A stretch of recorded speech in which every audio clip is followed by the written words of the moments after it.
Today we're inside a 2018 Mazda 6 sedan taking a look at Mazda's latest software for their infotainment and navigation system.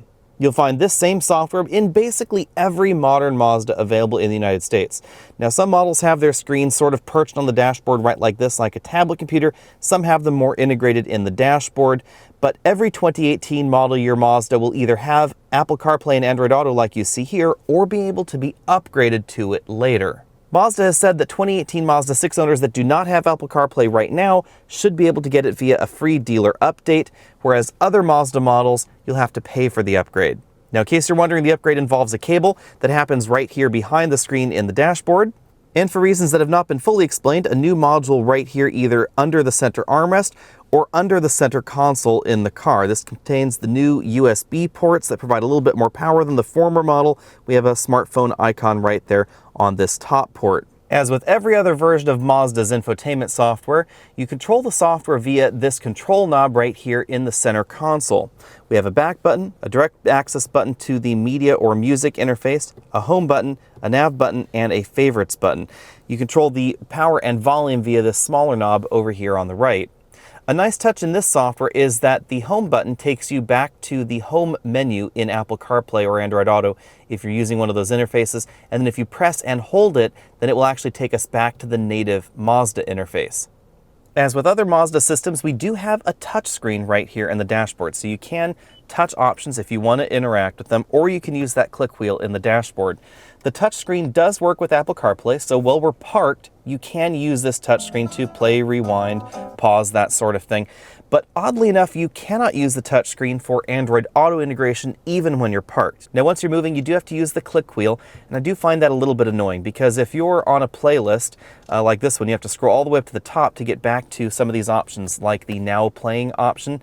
Or scroll all the way around to the Up Next option, and then you can actually scroll down the list if there was a list there. This means that now all models have basically factory navigation via Apple CarPlay or Android Auto, and then we still have available factory navigation if you so desire. We can either click that Mazda button right there to get back to the native menu, or you can press and hold the home button once you're at the home screen in one of those smartphone interfaces. Then you can move on over to the nav interface if your vehicle has it.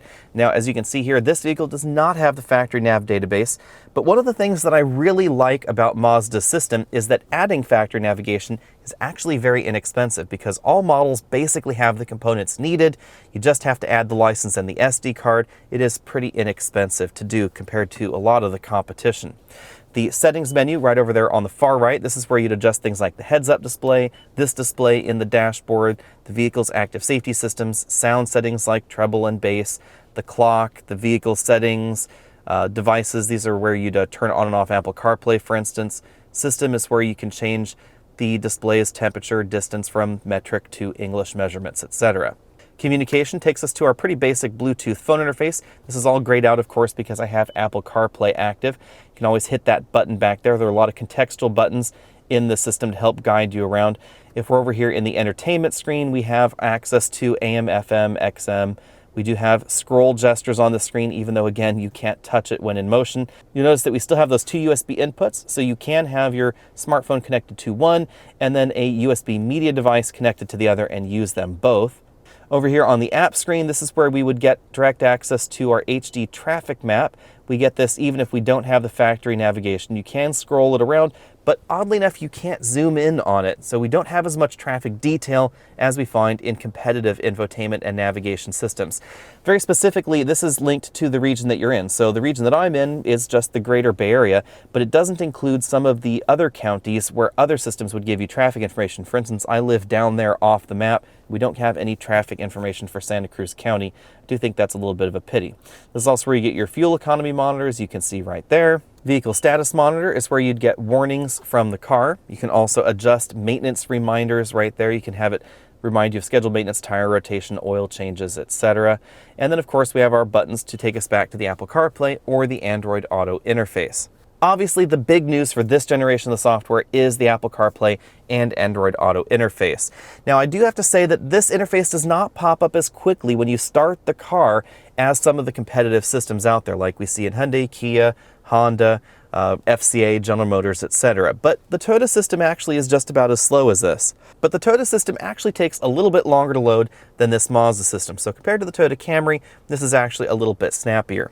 The big thing to note is that the rest of the interface really has not been changed at all. So some of the drawbacks that we had in this system at the beginning, like that HD radio traffic map, are still there, but some of the advantages, like the ability to add factory navigation, are here as well. I think the big problem that I have in my head with this system is the lack of ability to touch the screen.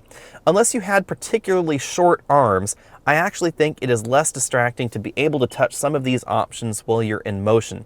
I know that Mazda has put the screen a little bit high on the dashboard, but for me, it actually is still easily within reach to grab options like that map interface and be able to just zoom in and out on it without using the touch wheel. Be sure and let me know what you think about that down there in the comments section below. Do you find it easier or not easier to interact with systems like this via touch? Now, the native Mazda menus are a little bit easier to use via the scroll wheel. I think they're definitely well laid out for that sort of thing. It's pretty intuitive to use the wheel for those. But again, sometimes just touching an option can be a little bit easier. Now, there are some aftermarket accessories where you can actually disable that lockout and use the touchscreen at all times. Of course, according to Mazda, it would be unsafe to do that. And keep in mind that Mazda may get upset if something goes wrong with your software. You may have some warranty concerns there as well. The other interesting thing worth noting is that the Mazda infotainment system doesn't really have any integration with this color multifunction LCD instrument cluster in the dashboard. So if I toggle through the info settings, you'll know that none of these really relate to that infotainment system. It's really just your trip computer and the usual gauge functions only displayed via an LCD. I think that's a little bit of a bummer. It would be nice if we had a moving map display, if you had factory navigation, or at least more integration with Apple CarPlay or Android Auto. Thanks for checking out this video. Again, if you want this latest infotainment software in your recent model Mazda, it should be possible. Be sure and contact your dealer for more details on that. As always, click that subscribe button down there at the bottom of your screen. Click on over to those related videos that you'll see on your screen at this moment. And of course, click up there to the top if you want to support this channel, and I hope you do. I'll see you later.